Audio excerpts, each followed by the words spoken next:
¿Os acordáis dónde terminamos el domingo pasado?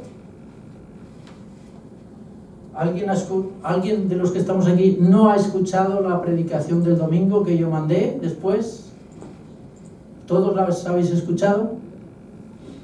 Bueno, pues entonces sabéis que hablamos de el gozo del redimido, de vivir, de que el Señor sea agradado, ¿no? El Señor se agrada de los que le temen, de los que le buscan, de los que se deleitan en su palabra. Y veíamos, ¿verdad?, el ejemplo de ese capítulo 10 y 15, ese capítulo 15 de Lucas, donde se encuentran esas tres parábolas, ¿verdad?, de la oveja perdida, la moneda perdida y los hijos perdidos, diríamos, los hijos del hijo pródigo. Pero qué ejemplo tan bonito con el otro hermano.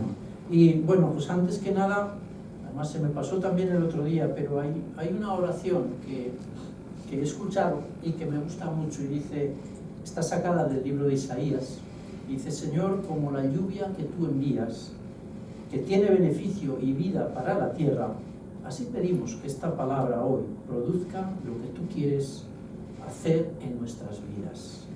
En el nombre de Jesús, amén. Qué bien, ¿no? O sea, hablamos de sequía, hablamos de fuegos, hablamos de tal, pero qué bueno cuando Dios manda el agua adecuada para que pueda producir, y dice que tiene un propósito, dar vida y producir. Así es la palabra de Dios cuando viene a nosotros, es para que podamos tener vida y podamos tenerla para otros. Y seguimos hablando, hermanos, de lo trascendente. Lo trascendente es la suma de lo necesario, lo prioritario e importante para Dios. ¿Y sabes cuál es lo prioritario, lo necesario y lo importante para Dios? Primero, que seamos sus hijos, tenernos como hijos, tenernos como pueblo celoso de buenas obras para Él. Y segundo, ser instrumentos para ganar a otros. Eso es lo que quiere, porque Él quiere tenernos con Él siempre. Sabemos que esto es un impasse, es un ¿cómo se dice? Es pasajero, pero un día estaremos con Él, con lo cual no habrá llanto, no habrá dolor, los sufrimientos de esta vida presente no serán comparados con todo aquello, ¿verdad?, que tendremos.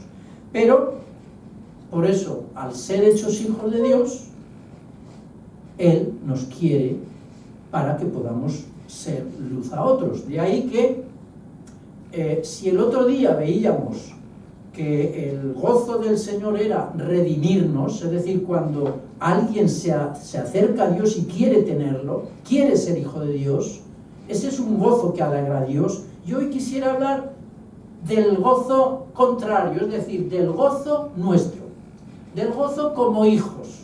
¿Cómo debe ser ese gozo nuestro con Dios? Porque recordad, hermanos, que la mayor necesidad que tenemos es la de agradar a Dios, la de glorificarle, la de honrarle. Es una necesidad nuestra. Él no nos necesita. Él no nos necesita porque hay miles y millones de ángeles que le están adorando constantemente, diciendo santo, santo, santo. Es decir, mayor reverencia, mayor adoración, mayor honra que recibe ya de los propios ángeles, no habrá quien la dé. Pero Él no se conforma con eso, porque el precio de la cruz de Jesús fue para que tú y que yo podamos ser esos hijos que Él anhela tener.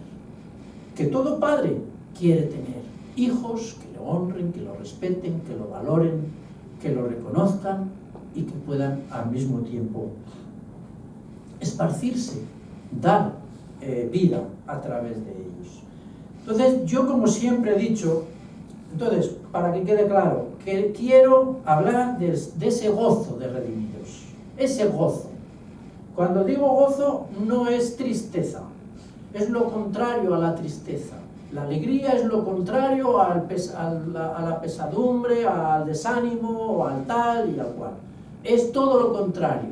Por eso el Salmo 100, incito una vez más, entrad por sus puertas con acción de gracias. Servirle ¿Qué dice? Con regocijo. Regocijo es con 2 veces alegría, o sea, más que alegría, más que tal, es con doble alegría. Entonces, ¿por qué esto? Porque siempre hemos dicho y creemos, yo lo creo firmemente, y tenemos que ir a esa vivencia, y es que nuestra vida no es de eventos. Si nuestro gozo está por la reunión que hoy podamos tener, que también, que nuestra reunión que tengamos la próxima vez que nos veamos, nos quedamos cortos. Yo creo que nos quedamos muy pobres porque Dios quiere una relación. Por eso nos llama hijos. ¿Qué hijo, verdad?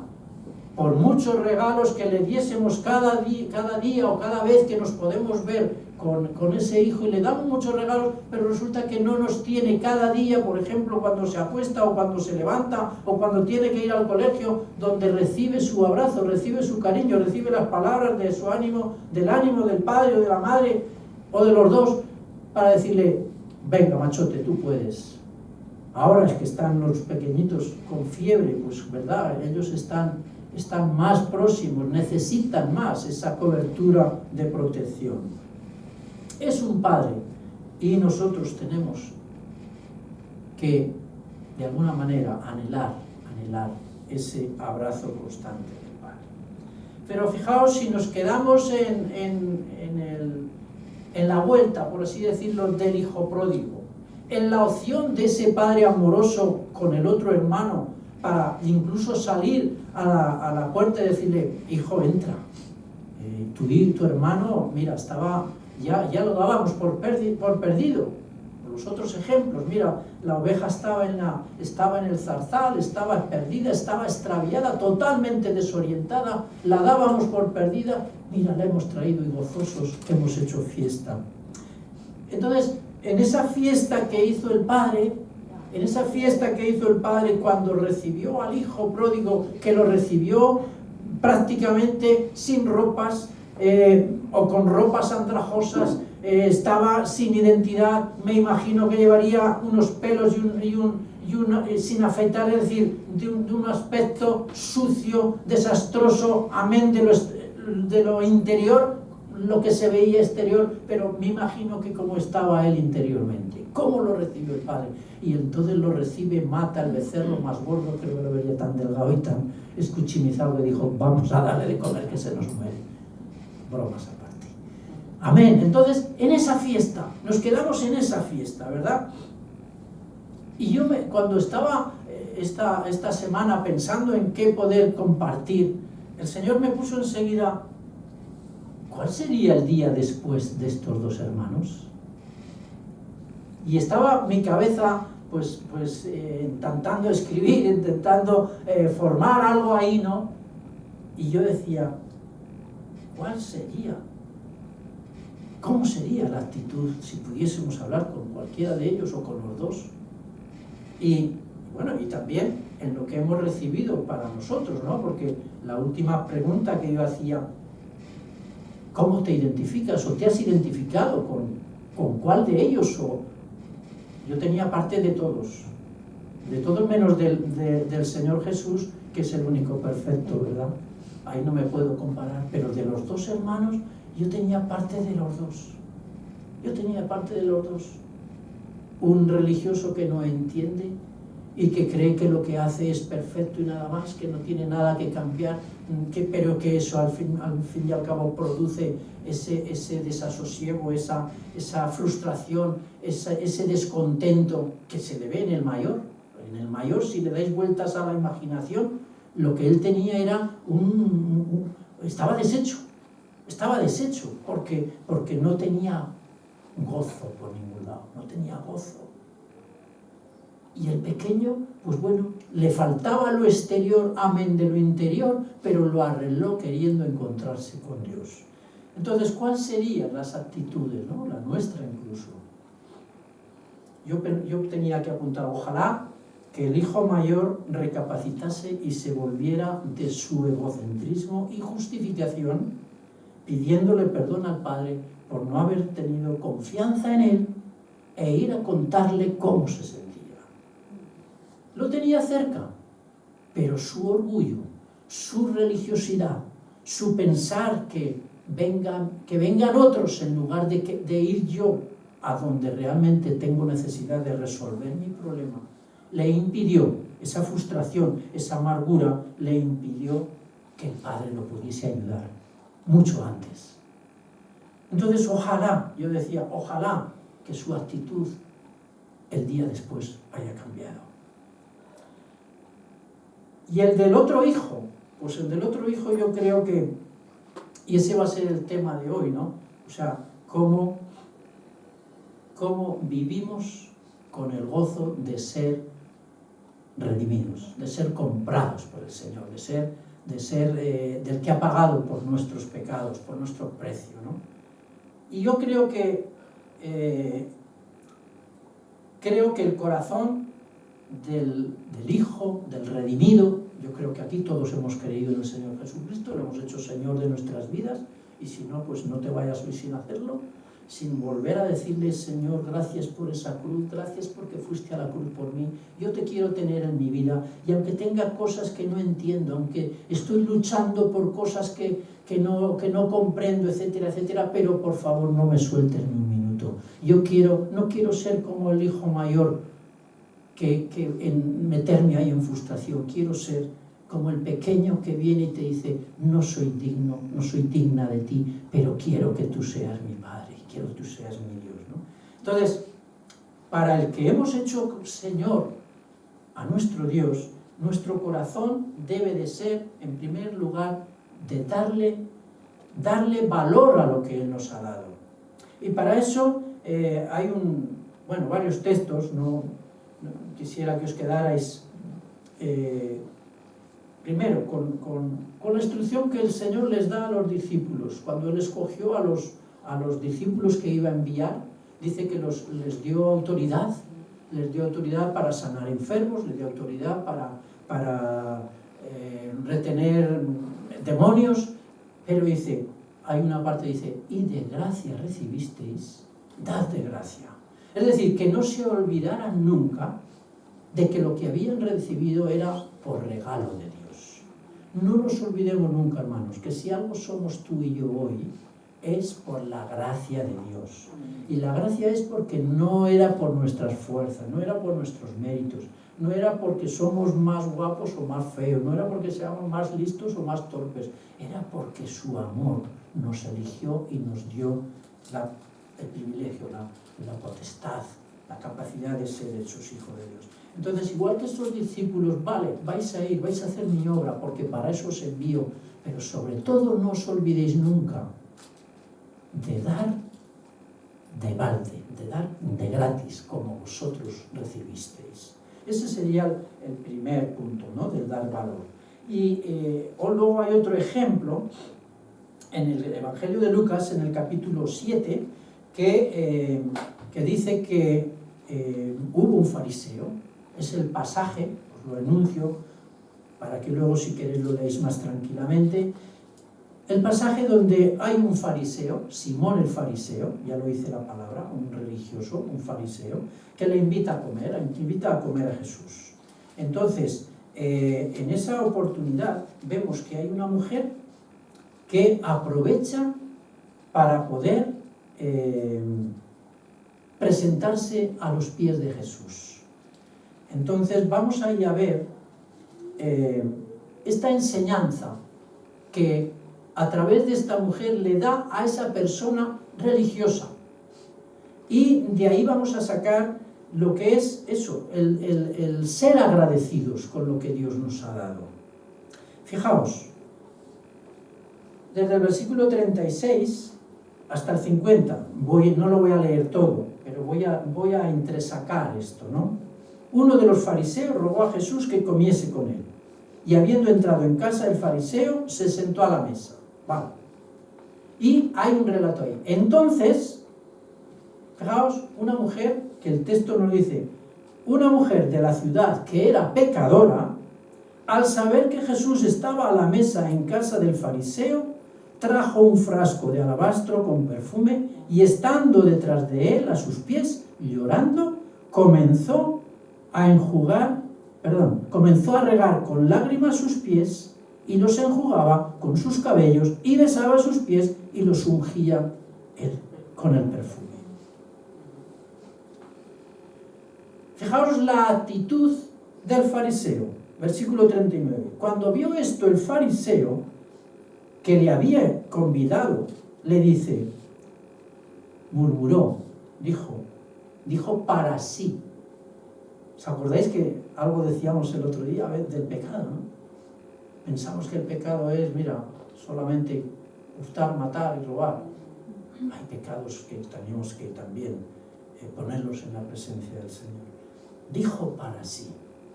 Si fuera profeta, conocería quién y qué clase de mujer es esta que le toca y que es pecadora. ¿Y qué es pecadora? ¿Y qué le dice Jesús? Jesús aprovecha dándole un ejemplo, poniendo una anécdota, diciéndole, un acreedor tenía 2 deudores. El uno le debía 500 denarios, 500 euros, por ejemplo, y el otro 50. Y no teniendo ellos con qué pagar, perdonó a ambos. Y le dice, di pues, ¿cuál de ellos lo amará más? Por lógica, si a mí me perdonan 500, pues tendré que amarle yo más, ¿no? Porque digo, madre mía, esto no lo podía pagar. Le dice el Señor, respondiendo, Simón dijo, pienso que aquel a quien perdonó más. Y él le dijo, rectamente has juzgado.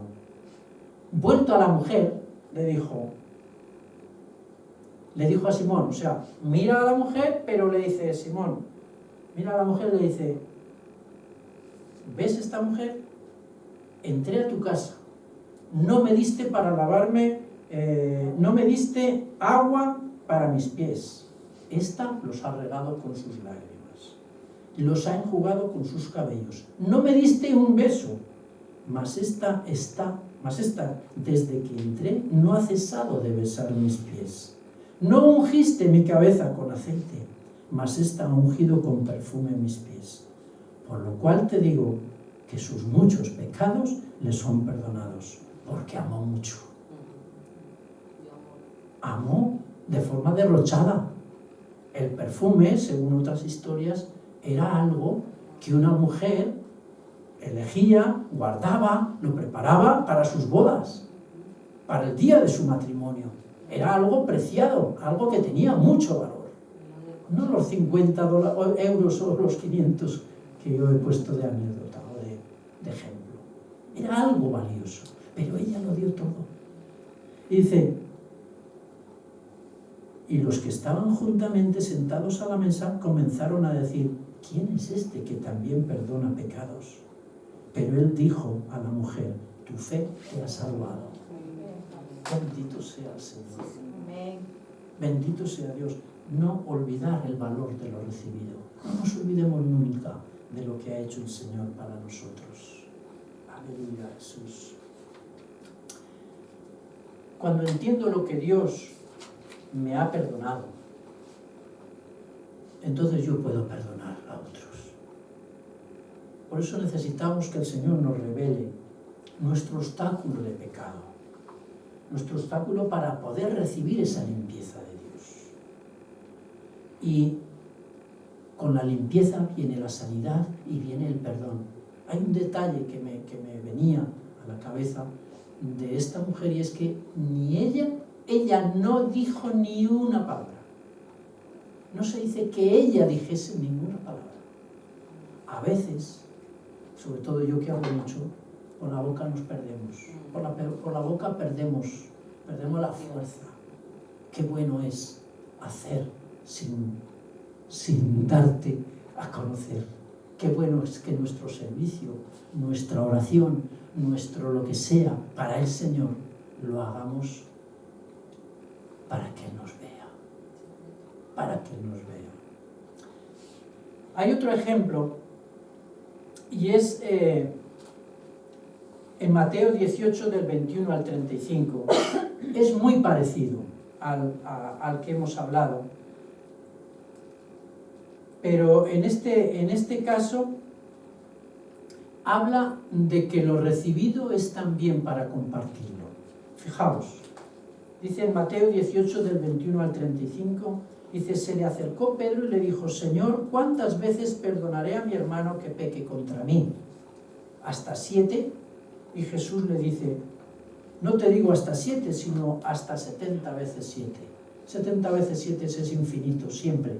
Siempre que tu hermano te ofenda y vaya y te pida perdón, tenemos que perdonar. Tenemos que perdonarle. Dice, por lo cual, el reino de los cielos, y le hace una comparación. Un rey que quiso arreglar sus cuentas, comenzó a hacer cuentas y va a uno que le debe 10.000 talentos. A este, como no pudo pagar, ordenó venderle. Y a su mujer e hijos y todo lo que tenía para que pagase la deuda. Entonces aquel siervo le dijo, no puedo pagar. Le suplicaba, no puedo pagar, te llevas a mi familia, me llevas a mí preso, me estás vendiendo a otra persona, pero no te puedo pagar, ten misericordia. Ten paciencia conmigo, yo te lo pagaré todo. ¿Qué hace el siervo? Duro, endurecido, no misericordia. Dice, sigan los planes adelante. No. Dice, el Señor de aquel siervo, fijaos, movido a misericordia. A veces el Señor nos tiene que mover, hermanos. Nos tiene que mover a misericordia. Y una de las cosas por las cuales tenemos que pedirle al Señor es pasión por los que se pierden. Y a veces ahí nos vienen todos los miedos, todas las maneras, todos nuestros imposibles. Pero para Dios no hay imposible. Si el Señor pone a alguien a tu lado, usa de misericordia.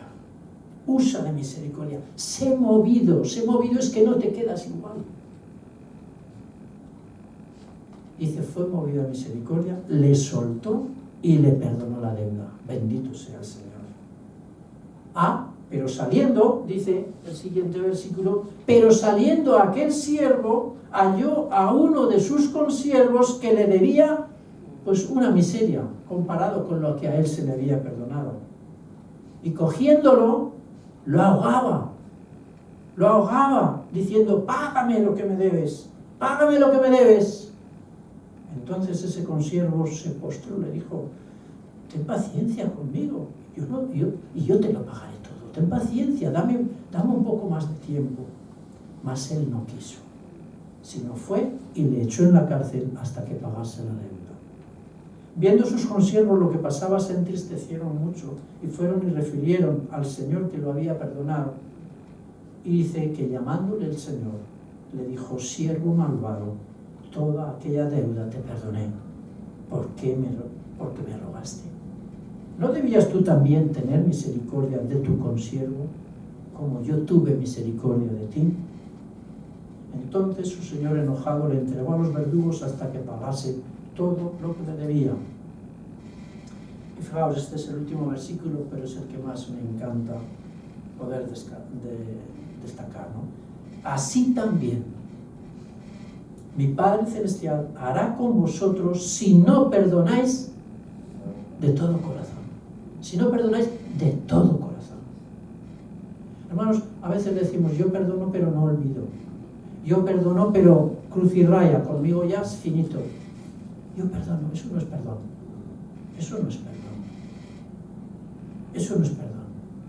Y ¿sabes una cosa? Lo primero que tenemos que hacer es perdonar aunque no nos perdonen. Por encima de todo, nuestra vida, y os lo digo por experiencia, porque lo he vivido, es yo perdono aunque no me perdonen, yo perdono aunque no quieran recibirme perdón, yo perdono aunque no sean capaces de venir a pedirme perdón a mí, yo ya lo he perdonado. Si no perdonáis de todo corazón, cada uno a su hermano sus ofensas o sus errores. El Señor de señores, el Todopoderoso, si nosotros actuamos como ese consiervo, nos llama y nos dice, bueno, yo te perdoné, pero no puedo actuar en tu vida porque en ti no hay misericordia.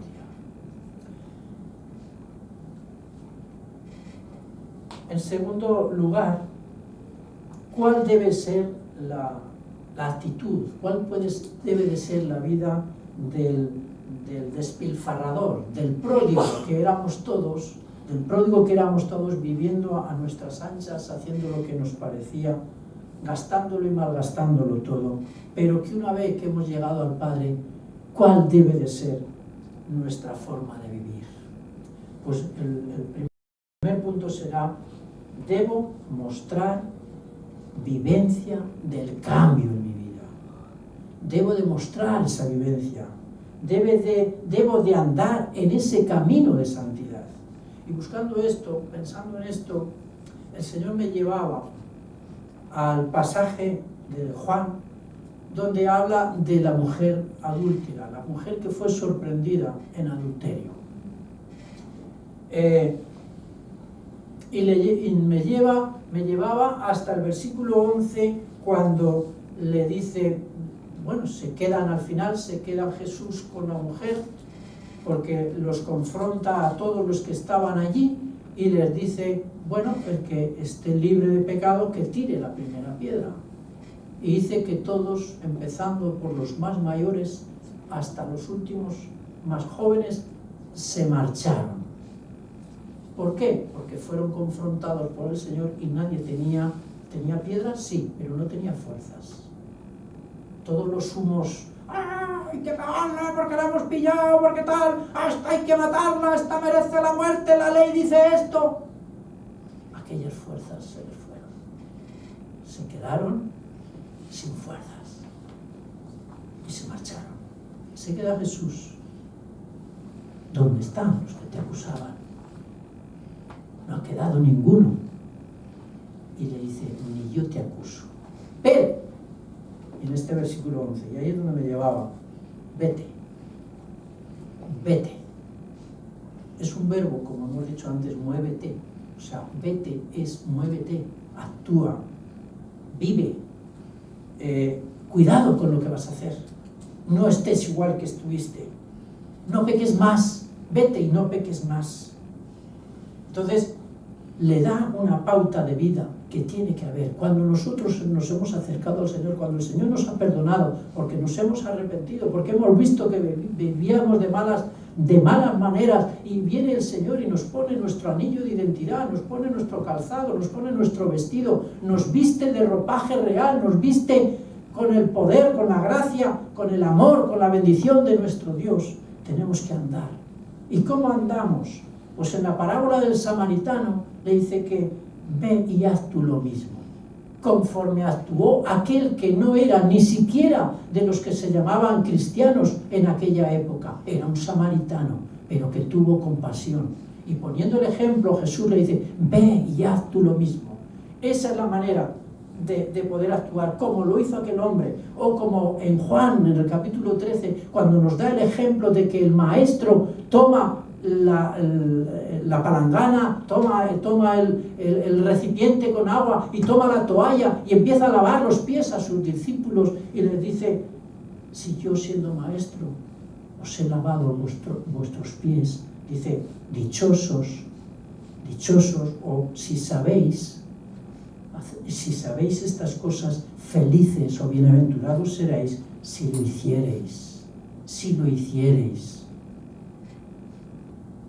El pródigo seguro que después de la experiencia que vivió, después de la necesidad de haber pasado hambre, la necesidad que nosotros, yo creo que ninguno de los que estamos aquí hemos pasado hambre. Hemos podido a lo mejor pasar un día de tener un cuerpo mal y que no estábamos inapetentes o nos apetecería comer, qué sé yo, y no lo teníamos, pero el hambre yo creo que no hemos pasado hambre. Eso tiene que ser tremendo, ¿no? Pero este muchacho, ¿cómo se encontró, no? Yo creo que estaba sucio, el ver la soledad, el abandono de no tener quien le pudiese ayudar en nada. Ahora le llevaba a amanecer este día después con una actitud totalmente distinta. Totalmente distinta. Como decía yo el otro día, el mayor gozo, la mayor liberación de nuestro pecado es que hemos recibido de Dios el pago por todas nuestras deudas, por todas nuestras ofensas, que como este gran deudor no tenía con qué pagar. Pero esta misericordia, o el ejemplo que ponía yo el otro día de ese 1.000.000 de euros que era toda mi deuda espiritual, emocional, delante de Dios por ponerme en el lugar de su Hijo, me ha dado y ha pagado la factura por mí, ha pagado y ha dicho, entra, disfruta, este es tu lugar, esta es tu herencia, disfrútala. Ese es el peso que somos rescatados. Por tanto, ¿cómo no voy a cambiar? ¿Cómo no voy a ir y no pecar más? ¿Cómo no voy a intentar cada día que mi vida sea grata a Dios? Bendito sea el Señor. Casi ya quiero terminar en el libro de Romanos, libro que os recomiendo, capítulo, sobre todo 5, 6 de Romanos es muy importante, 7 y 8, o sea, el vivir en el Espíritu, que es el 8, el miserable de mí del capítulo 7, el capítulo 6 de ser muertos pero resucitados en Cristo Jesús por medio del bautismo, y el capítulo 5 es justificados pues por la fe. Así empiezan estos. Pero hay algo que quiero compartir en este capítulo 6, ¿no? Que el apóstol Pablo, escribiendo a esta iglesia de Romanos, que no es sencilla no es muy sencilla lo que es en sí el libro, ¿no? Porque habla de la gracia, o sea, habla de la justificación, habla de un montón de cosas que es necesario el Espíritu nos hable, ¿no? Pero incidiendo, ¿no?, en lo que es la vivencia del agradecido, la vivencia de lo recibido por Dios, me llevaba a este contraste, ¿no?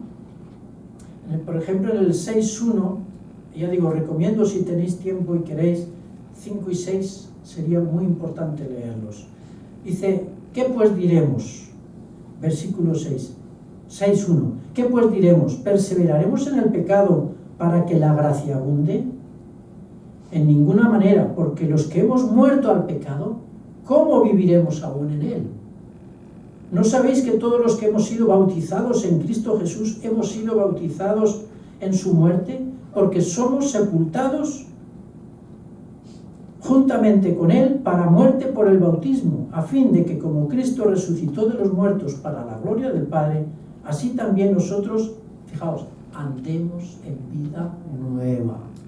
Es decir, esa transformación nos tiene que llevar a vivir en una vida nueva, nos tiene que llevar a vivir ya no en los pecados, ya no en esos pecados.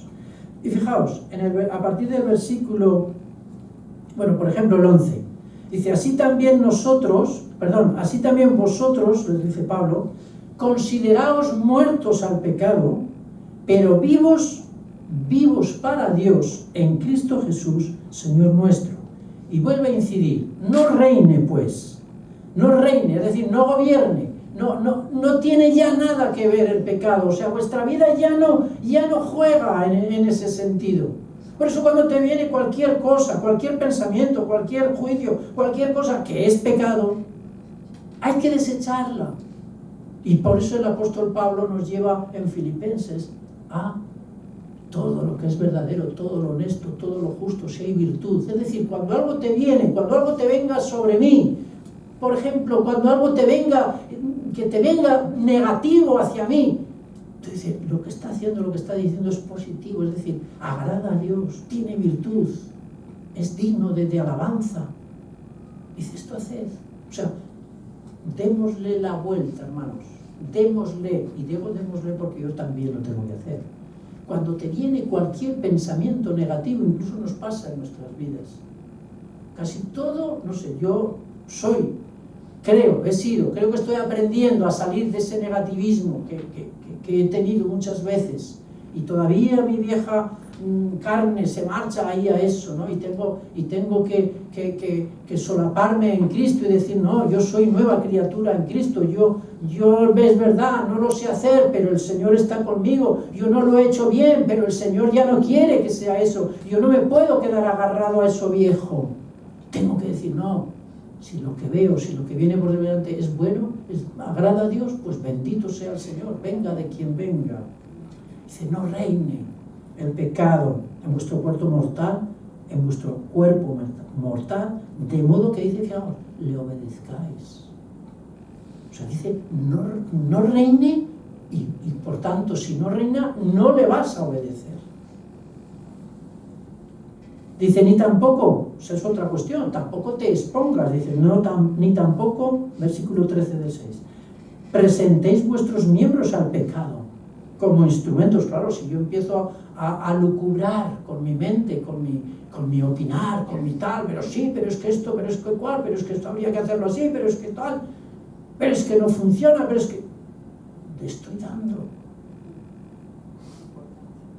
No presentéis vuestros cuerpos, vuestros miembros al pecado como instrumentos de maldad o de iniquidad, sino presentaos vosotros mismos a Dios como vivos de entre los muertos. Aleluya. Y vuestros miembros a Dios como instrumentos de justicia. Porque el pecado no se enseñoreará de vosotros, pues no estáis ya bajo la ley, sino bajo el regalo, gracia de Dios. Dice, ¿qué pues? Y esto es donde yo quería incidir, ¿no? Lo que pasa que leyendo me llevó al otro que también es importante y uno tendría que leer todo, ya digo, desde el capítulo 5, desde el 1 en adelante, para poder entender y regocijarte de esto, ¿no? ¿Qué pues? ¿Pecaremos porque no estamos bajo la ley? Esa es otra cuestión. No, yo ya, la ley ya ha pagado por mí, o sea, el Señor ha pagado por mí y yo ya me puedo dar rienda suelta a hacer lo que me dé la gana. No, dice, no, ojo, porque no estamos bajo la ley, sino bajo la gracia. Dice, en ninguna manera. Dice, ¿no sabéis que si os sometéis a alguien como esclavos para obedecerle, sois esclavos de aquel a quien obedecéis, sea del pecado para muerte o sea de la obediencia para justicia? Pero gracias a Dios, que aunque erais esclavos del pecado, habéis obedecido de corazón a aquella forma de doctrina a la cual fuisteis entregados. Y dice, libertados del pecado, vinisteis a ser siervos de la justicia. Hablo como humanos por vuestra humana debilidad, que así como para iniquidad, fijaos, para iniquidad presentasteis vuestros miembros para servir a la inmundicia y a la iniquidad. Es decir, cuando nosotros estábamos descarriados y viviendo en nuestros deleites del pecado, estábamos ahí para inmundicia. Dice, así ahora, ¿para qué? Para santificación, es decir, para el camino de santificación, para el camino de santidad que nos lleva a la presencia de Dios. Presentad vuestros miembros para servir a la justicia.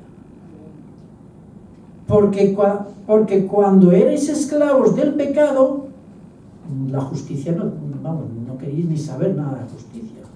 El pecado estaba ahí, ¿no? Y donde no se conoce la ley, pues bueno, viva todo el mundo, ¿no? Haciendo lo que quiere. Pero ¿qué fruto teníais de aquellas cosas de las cuales ahora os avergonzáis? Porque el fin de ellas era muerte, es muerte. Mas ahora que habéis sido libertados del pecado y hechos siervos de Dios, tenéis por vuestro fruto la santificación y como fin la vida eterna. Bendito sea el Señor. Ese es el camino de santidad, es el camino de la santificación, es el camino que parte de la cruz de Cristo, que llevó allí todos tus pecados, todos mis pecados, todas mis maldades, todas mis esclavitudes, todas mis ataduras. Pero ahora ya soy nueva criatura. Ahora ya el Señor me ha puesto vestido nuevo, me ha puesto calzado nuevo, me ha puesto su identidad en mí. Bendito sea Dios. Y quiero terminar reseñando también en un pasaje cuál es la vida de libertad en Jesús. Cómo vivir esa vida, cómo debe de ser esa vivencia de la libertad del redimido, de la libertad del salvado. Y para ello, quedándonos en ese capítulo 8 de Juan, que leí antes, el Señor ponía ahí unos textos en el capítulo 8 a partir del versículo 28 de Juan.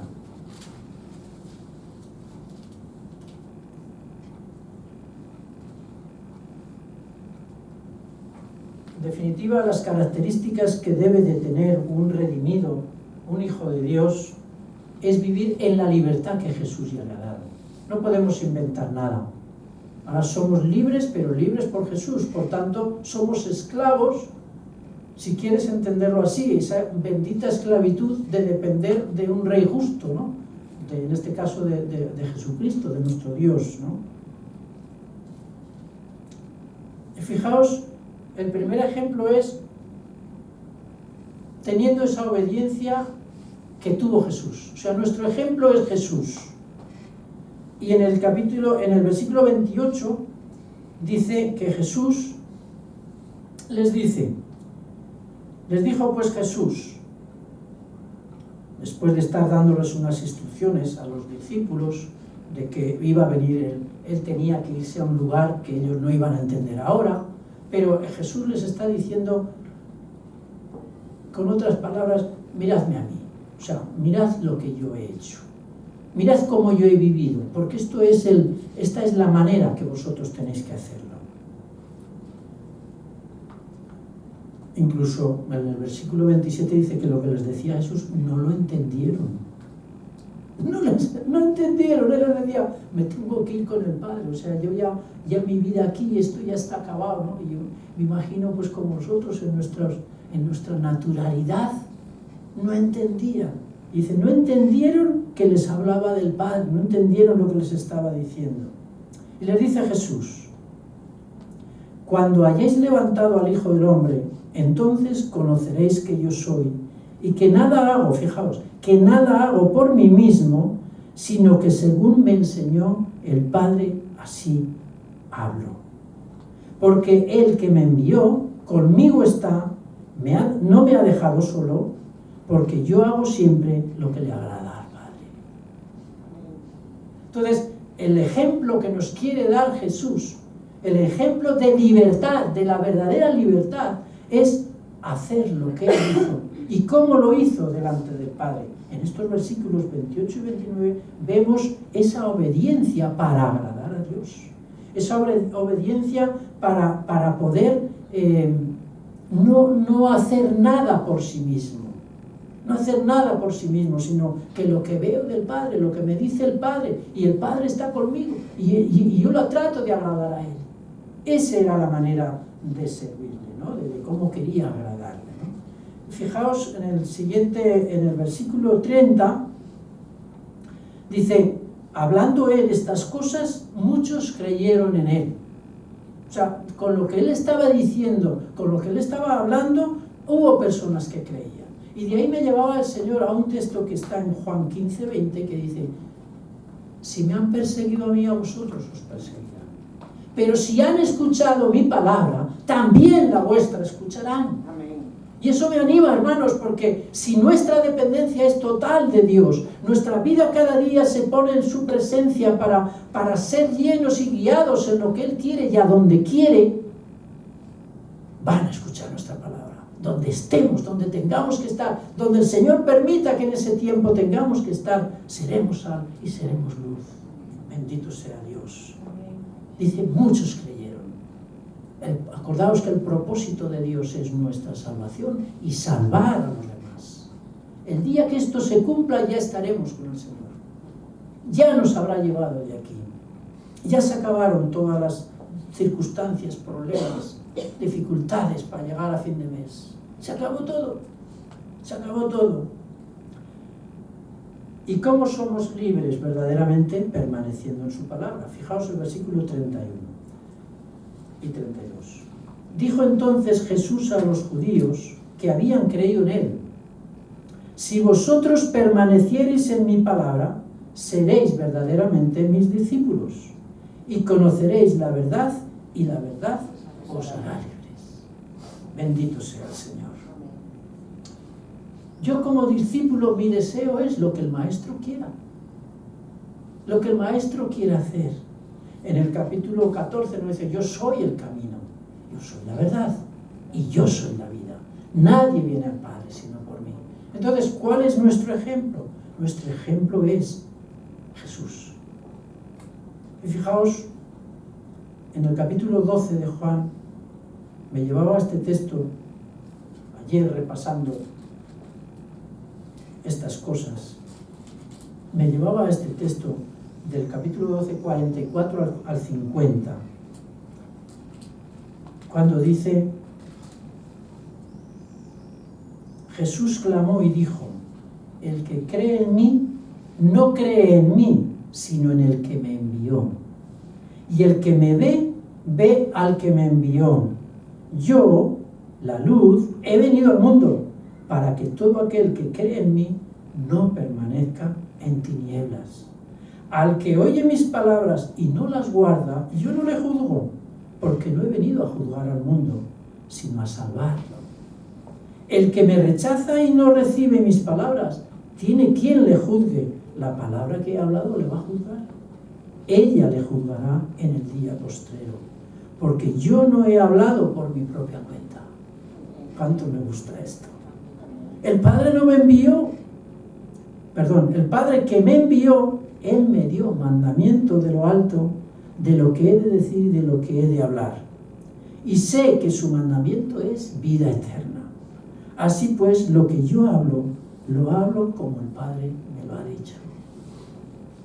Por eso, hermanos, qué importante es que hablemos la palabra, que hablemos lo que Dios nos da para que hablemos. Insisto en que busquemos de Dios para que podamos dar a otros. Vamos a renunciar a nuestras maneras de hacer las cosas. Vamos a renunciar a nuestra parafernalia de experiencia vivida. Y vayamos cada día, Señor, hoy ¿dónde voy a estar? Hoy voy a estar aquí, voy a estar allá. ¿Qué tienes tú? ¿Qué puedes dar de mí para esas personas? A lo mejor estamos viviendo con nuestra familia por años. Estamos orando, como todos estamos orando, porque nuestros padres, familiares, hermanos, tíos, primos, sobrinos, vengan a los pies de Jesús, porque ese es el mayor regalo que les podemos dejar. Pero no sabemos cómo hacerlo. Espíritu Santo, cada mañana, guíame. ¿Cómo le puedo hablar? ¿Cómo puedo callarme y que incluso callándome puedan ver en mí algo de ti? Yo no hablo lo mío, decía Jesús, hablo lo que el Padre me da. De ahí la comunicación diaria que tenía que tener con el Padre. Bendito sea el Señor. Y terminando dice, siendo libres del pecado, versículos 34 y 36 de este capítulo 8.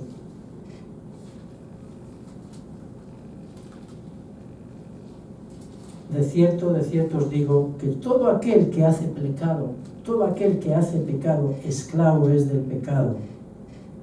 Así que, versículo 36, si el Hijo os libertare, seréis verdaderamente libres.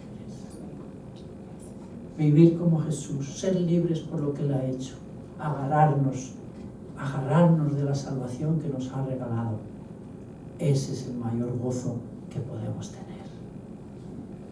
Bendito sea el Señor. Aborrezcamos el mal. Hay otro texto también que para mí es de los más favoritos cuando lo descubrí, que es el Salmo 97 del 10 al 12, pero sobre todo cuando dice, los que amáis a Dios, aborreced el mal. Hermanos, nuestra vida de redimidos es aborrecer el mal. Nada malo, nada que desagrade a Dios debe de venir a nuestras vidas. Y de esa manera, con el amor de Dios que nos ha derramado y demostrado en Jesucristo, podremos repartir amor a los que nos rodean.